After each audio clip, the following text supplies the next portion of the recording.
সুপ্রিয় শিক্ষার্থীবৃন্দ, অনলাইন ক্লাসে তোমাদের সকলকে জানাচ্ছি আন্তরিক শুভেচ্ছা ও ভালোবাসা। সেই সাথে তোমাদের সবাইকে জানাচ্ছি শুভ নববর্ষ, নতুন বছরের শুভেচ্ছা। তো আজ আমি তোমাদের সাথে আলোচনা করতে যাচ্ছি দশম শ্রেণীর বাংলা দ্বিতীয় পত্র সম্পর্কে। বাংলা দ্বিতীয় পত্রের আজ আমরা আলোচনা করব পদাশ্রিত নির্দেশক সম্পর্কে। তো পদাশ্রিত নির্দেশককে অনেকে আবার পদাশ্রিত বা পদান্বয়ী অব্যয় বলে থাকে। তো পদাশ্রিত নির্দেশক হচ্ছে যে শব্দের আগে বা পরে কতগুলো অব্যয় বা প্রত্যয় যুক্ত হয়ে যখন নির্দিষ্টতা অর্থ জ্ঞাপন করে তখন তাকে পদাশ্রিত নির্দেশক বলে।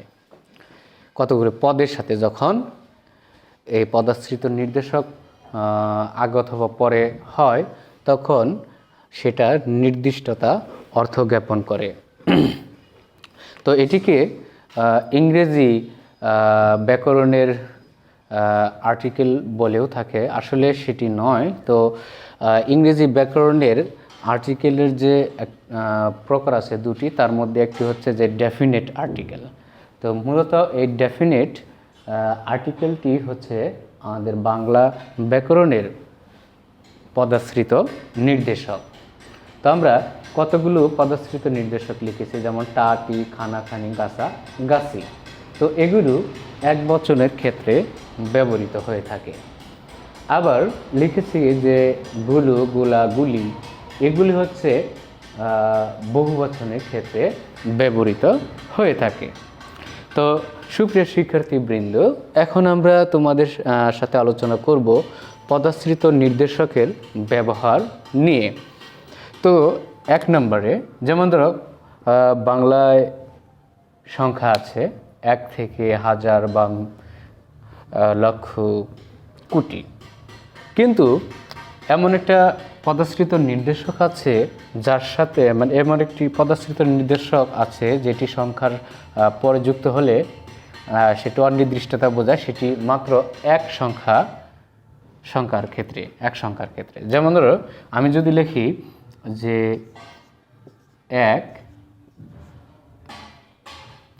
একটি দেশ, তাহলে এক্ষেত্রে একটি দেশ, একের সাথে পদাশ্রিত নির্দেশক এসেছে। তাহলে একটি দেশ, এটি মূলত অনির্দিষ্ট বোঝাচ্ছে, অনির্দিষ্ট।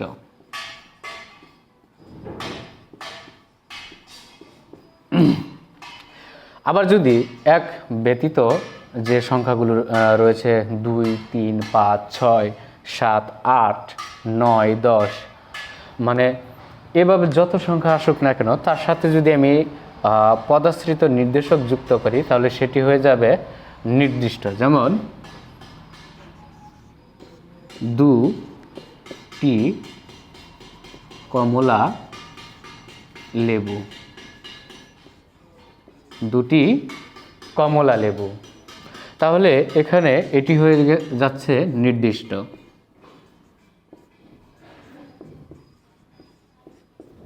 তাহলে সূত্রটি ভালো করে মাথায় নিয়ে নাও যে এক ব্যতীত যতগুলো সংখ্যা রয়েছে তার সাথে যদি পদাশ্রিত নির্দেশক আসে বা যুক্ত হয় তাহলে সেটি নির্দিষ্ট হয়ে যায়।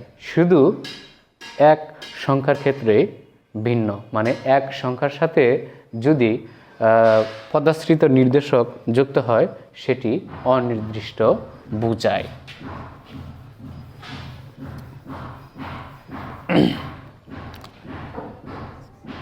2 নম্বর সূত্রে তোমাদেরকে নিয়ে যাচ্ছি। তো এখানে একটা জিনিস বলে রাখি যে কিছু কিছু অব্যয় আছে, সেগুলোর সাথে যদি পদাশ্রিত নির্দেশক যদি যুক্ত হয় তাহলে সেটিকে আর সুনির্দিষ্ট অর্থ প্রদান করে। মানে হচ্ছে যে অব্যয় যোগ পদাশ্রিত নির্দেশক, পদাশ্রিত নির্দেশক। তাহলে আমি অব্যয় বলতে কি,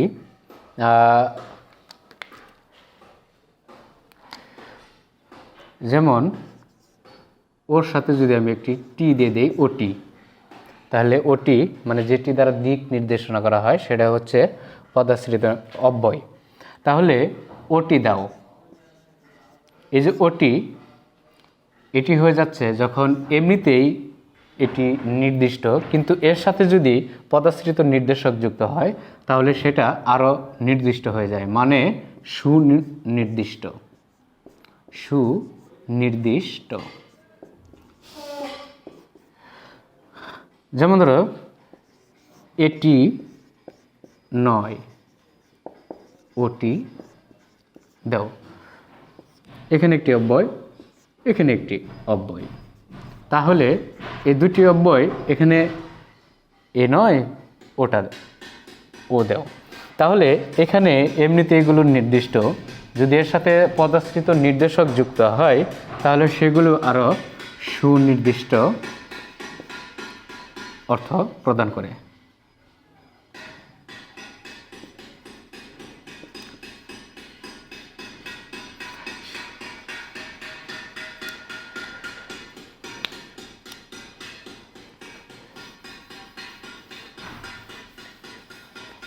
এখন আমি তোমাদের সাথে আলোচনা করব তৃতীয় সূত্র নিয়ে। তো তো কিছু কিছু ক্ষেত্র আছে যেগুলোতে মানে নিরর্থকভাবে এই পদাশ্রিত নির্দেশক ব্যবহৃত হয়। নিরর্থক মানে হচ্ছে যে বাক্যটা এমনিতেই নির্দিষ্ট, কিন্তু এর সাথে পদাশ্রিত নির্দেশক অতিরিক্তভাবে যুক্ত করার কারণে সেটিকে অতিরিক্ত পদাশ্রিত নির্দেশক যুক্ত করলে সেটি নিরর্থক অর্থ প্রদান করে। যেমন সারা সকাল, তোমার অপেক্ষায় ছিলাম। দেখো এখানে সারা সকাল, এটি কিন্তু এমনিতে নির্দিষ্ট, মানে সারা সকাল বলতে আমরা বুঝতেছি যে সকালের যে অংশটুকু সেইটুকুই, কিন্তু এর সাথে আমি যদি এটি টা যুক্ত করে ফেলি যে সারাটা সকাল, তাহলে অর্থ কিন্তু একই থেকে যাচ্ছে। সকালের যে অংশটুকু অপেক্ষা করা দরকার, মানে যে সময় থেকে যে সময় পর্যন্ত সকাল থাকে, মূলত সেই সময়টাকেই বলা হচ্ছে। যদি বলা হয় যে পুরো বিকেল, তাহলে এখানে বোঝাচ্ছে যে পুরো বিকেল মানে বিকেলের যে সময়টা সেটাই বোঝাচ্ছে, কিন্তু এর সাথে যদি আমি টা যুক্ত করি তাহলে পুরোটা বিকেল, তাহলে এটাও অর্থ হয়ে যাচ্ছে নিরর্থক। নিরর্থকভাবে অনেক সময় পদাশ্রিত নির্দেশক বাক্যে ব্যবহৃত হয়।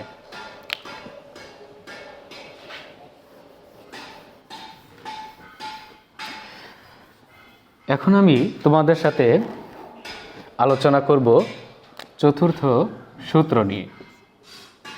তো বাংলা ব্যাকরণে এমন একটি পদাশ্রিত নির্দেশক আছে, এই সবগুলো পদাশ্রিত নির্দেশক পদের পরে বসে, কিন্তু একটি মাত্র পদাশ্রিত নির্দেশক রয়েছে সেটা পদের আগে বসে, সেটি হচ্ছে যে গোটা। গোটা 2 কমলা লেবু দাও। তাহলে সেটা হচ্ছে যে গোটা যোগ গোটা।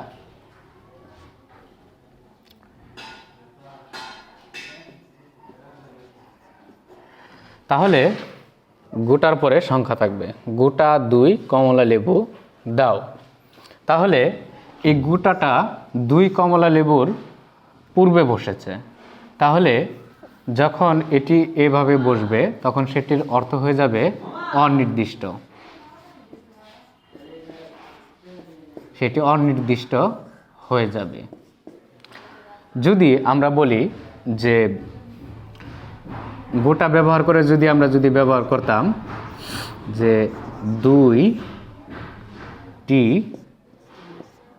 কমলা লেবু দাও, তাহলে অর্থটা হয়ে যাবে নির্দিষ্ট।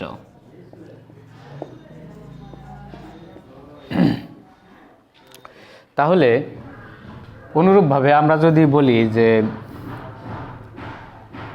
গোটা 3 কম্বল,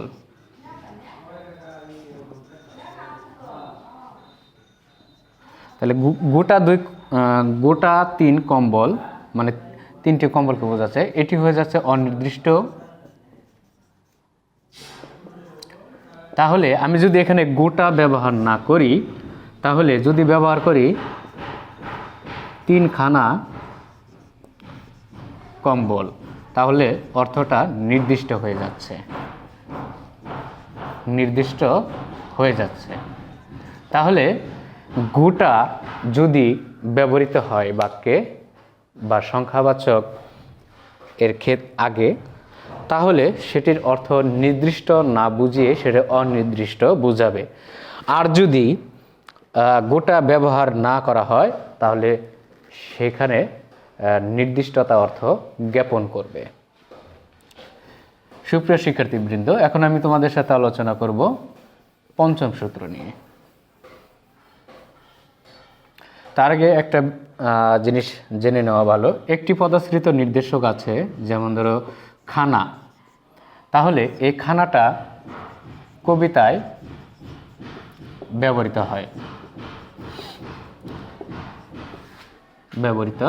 হয়। সেটা কিভাবে?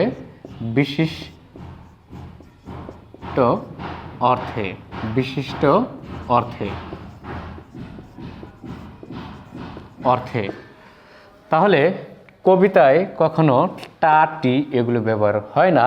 যদিও কবিতায় নির্দিষ্ট করার ক্ষেত্রে যদি কোনো একটি পদাশ্রিত নির্দেশক ব্যবহার করে কবিগণ, তাহলে সেটা খানা ব্যবহার করে। আর খানা ব্যবহার করলেই তাহলে আমাদেরকে বুঝতে হবে যে সেখানে কবি বিশিষ্ট অর্থে খানা পদাশ্রিত নির্দেশকটি ব্যবহার করেছেন।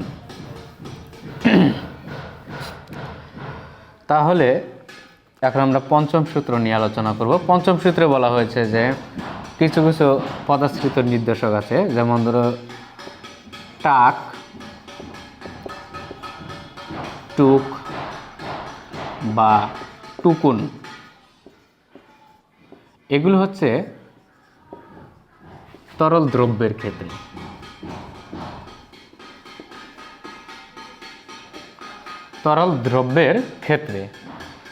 আমরা যদি তরল কোনো জিনিসকে যদি আমরা নির্দিষ্ট করতে চাই, তাহলে আমাকে বা তোমাদের এই টাক, টুকুন এবং টুক এগুলো ব্যবহার করতে হবে তরল দ্রব্যের ক্ষেত্রে।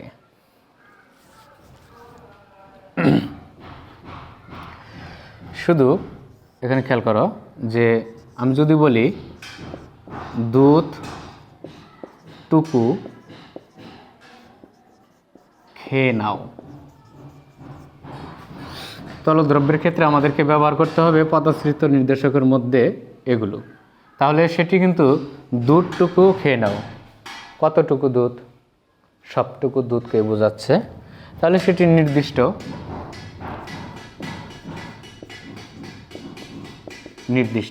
হ্যাঁ, যদি তরল দ্রব্যের পরিমাণের ক্ষেত্রে এই টাকটুকু যদি ব্যবহার করা হয়, সেটি কিন্তু আবার নির্দিষ্ট অর্থ জ্ঞাপন করে না, সেটি হয়ে যায় অনির্দিষ্ট। মানে হচ্ছে যে আমি যদি বলি যে পোয়া একটি পরিমাপ ওজন, তাহলে এখানে যদি ব্যবহার করি পোয়া টুকু দুধ দাও, তাহলে এটির অর্থ থাকবে অনির্দিষ্ট। কেন অনির্দিষ্ট? সেটা হচ্ছে যে পোয়াটুকু, কয় পোয়া, 1 পোয়া না 2 পোয়া না 3 পোয়া। তো এভাবে যদি বলি আরও যে তেলটুকু দাও, তেলটুকু দাও, মানে কি তেল ওখানে রাখা আছে সেটুকু দাও, এটি নির্দিষ্ট। যদি বলে যে কেজিটুকু তেল দাও, তাহলে কয় কেজি, 1 কেজি না 2 কেজি, তাহলে সেটি অনির্দিষ্ট।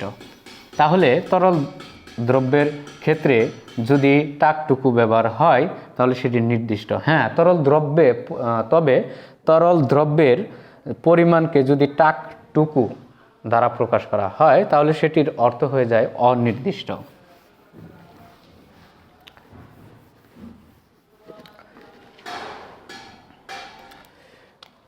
তো ষষ্ঠ সূত্র নিয়ে তোমাদের সাথে এখন সর্বশেষ সূত্র নিয়ে আলোচনা করব।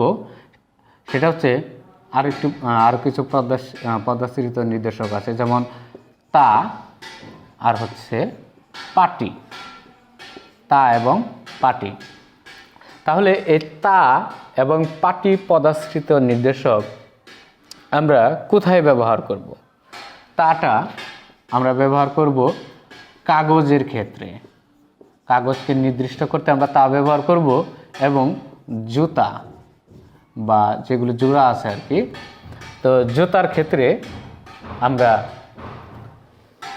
পাটি ব্যবহার করব, মানে যেগুলোর জোড়া আছে। যেমন আমরা এটি বলতে পারবো না যে একটি কাগজ দাও, একটি কাগজ দাও, এটি আমরা বলতে পারবো না। তা আমাদেরকে বলতে হবে যে একটা কাগজ দাও, একটা কাগজ দাও। এখানে টি ব্যবহার করা যাবে না, কাগজের ক্ষেত্রে ব্যবহার করতে হবে তা। আমি যদি বলি যে আমার এক পাটি জুতা ছিঁড়ে গেছে, মানে একটি জুতা ছিঁড়ে গেছে, এটি বলা যাবে না। তো বলতে হবে আমার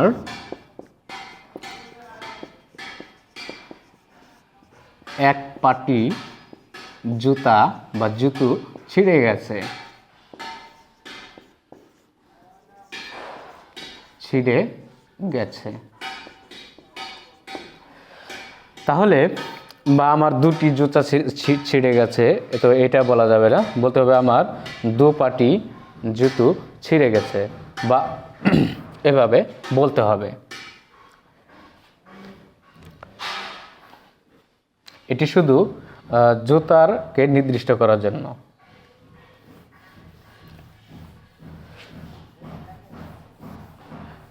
সুপ্রিয় শিক্ষার্থীবৃন্দ, তো আজ তোমাদের সাথে আমি আলোচনা করলাম বাংলা দ্বিতীয় পত্রের পদাশ্রিত নির্দেশক সম্পর্কে।